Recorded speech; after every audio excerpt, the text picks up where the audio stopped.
Good morning, class. So, in the previous class, we have discussed still living and non-living things. So, what are living and non-living things? So, today here I have written here some of the examples and what are the features of some living and non-living things. So, the first one we have here is living thing. What are the things that living thing do? So, they can eat food. Okay, living thing can eat food, they have to breathe, they even can grow and reproduce. That means these are all the things that living things must do or does. Okay, and some of the examples of living thing are birds, plants, animals and humans. So all these examples comes under living things, and these are all the features above. Eat food, breathe, grow and reproduce are some of the features of living thing. Okay, by that you will able to categorize whether the thing is a living thing or it is a non-living thing. So let's come back to the another category, that is non-living thing. So what does it do? It does just opposite of living thing. So if living thing eat food, the non-living thing doesn't eat food, and they do not breathe, they does not grow, and they doesn't even reproduce. Okay. So these are some of the examples which I have written here for non-living thing. I have written here rock, water, air, pencils and clocks, etc. There are many more which are non-living thing, and they have all these features which is written here on the board. Okay.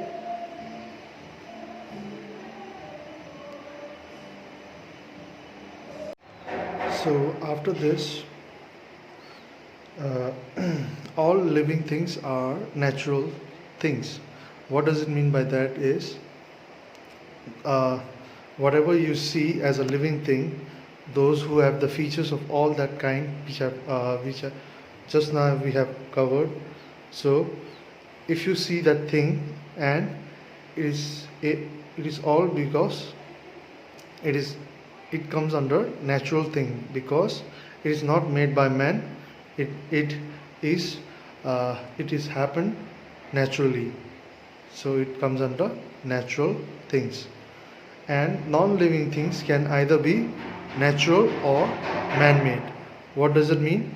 It can be either natural or it can be made by man. For example, rock is a non-living thing but a natural thing, and whereas clock is a non-living thing and man-made thing. Okay, so that means non-living thing can either be natural and or it can be man-made.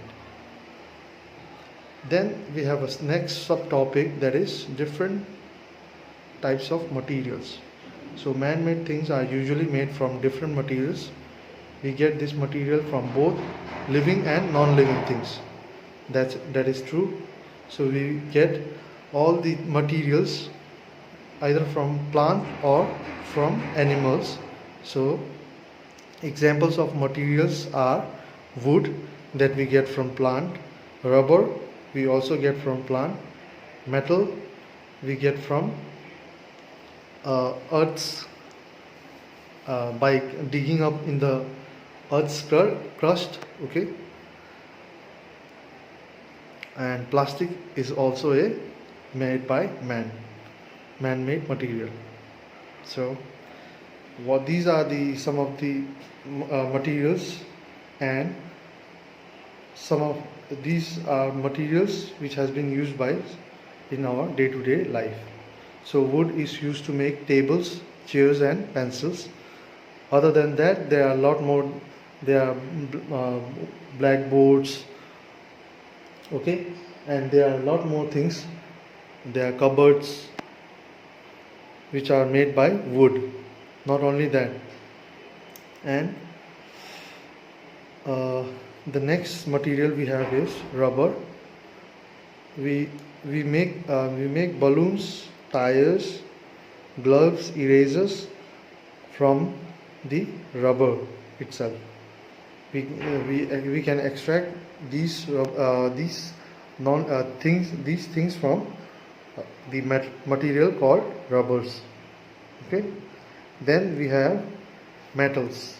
So metals is being used in many things like ornaments and utensils, cars, machines, etc. So these are some of the uh, things that has been extracted or made from metals. And plastic, that you already know, right? So bottles, buckets, mugs and combs. So these are some of the materials, different types of materials that has been made by man and used in different fields. Okay, so that's all for now. We're gonna today's home assignment will be, you have to complete all the exercises till question D. Okay, you have to do exercises question A, B, C and D. Up till D you have to complete all the exercises and write it in your notebook. Okay, thank you.